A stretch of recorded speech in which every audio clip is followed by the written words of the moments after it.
Bata pa ako talagang likas ng masama. Ang pagtawag ko sa Diyos kay Satanas ko ginawa. Mga demonyo na bumubulong sa aking likuran, kadiliman lang nakaabang sa aking harapan. Sa pag-usbong ng mga sungay, buhay ko ay sumabay. Sa agos na mga suliranin ay handa ring mamatay. Sa aking mga kamay na may bahid ng dugong kriminal, na sumalakay sa mga animal, tila bapusakal.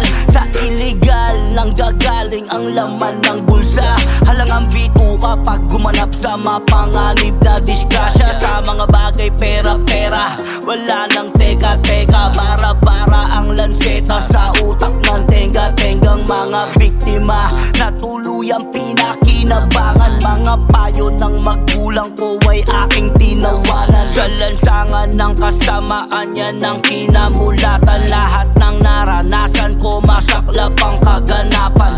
Ganun pa man nagkamali ako sa lahat, naliwanagan at na lamang may pag-asa. Pagkat hindi pinagpalit maganda kong bulaklak, na siyang may sinapupunan sa pinangarap kong anak. Iba't iba ang klase ng mga tao na mapagpiro. Sa pag-ikot ng mundo ay mangmang tayong nilalaro. Di natin alam kung sino sa atin anghel at demonyo. Mga pagkatao natin nasa langit ng impyerno, nakasentro na sa buhay natin ng mali at tama. Ikaw mismo gagawa at ikaw rin ang siyang bahala. Bagkos di natin alam kung sino anghel at demonyo. Mga pagkatao natin nasa langit ng impyerno. Pumasok sa dilim na sangkaterbang patibong. Ang mga sugat ay hindi ganon kadaling humilom. Ang naranasan at kinamulatan di nagkataon. Ang pagkakamali na dapat kong baguhin sa ngayon. Ang pagkatao ko nasa kanilang mga paningin. Isang apoy na mapaminsalang delikadong patayin. Ang mga pangil puputulin, di lang papaluktutin.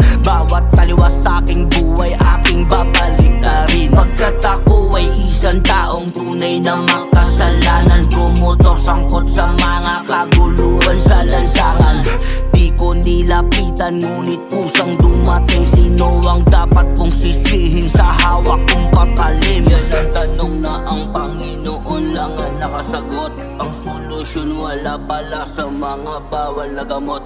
Ako'y binago, binalot ng takot, ngunit nag-iba ang pananaw ng simulan ko ng buklatin ng Biblia.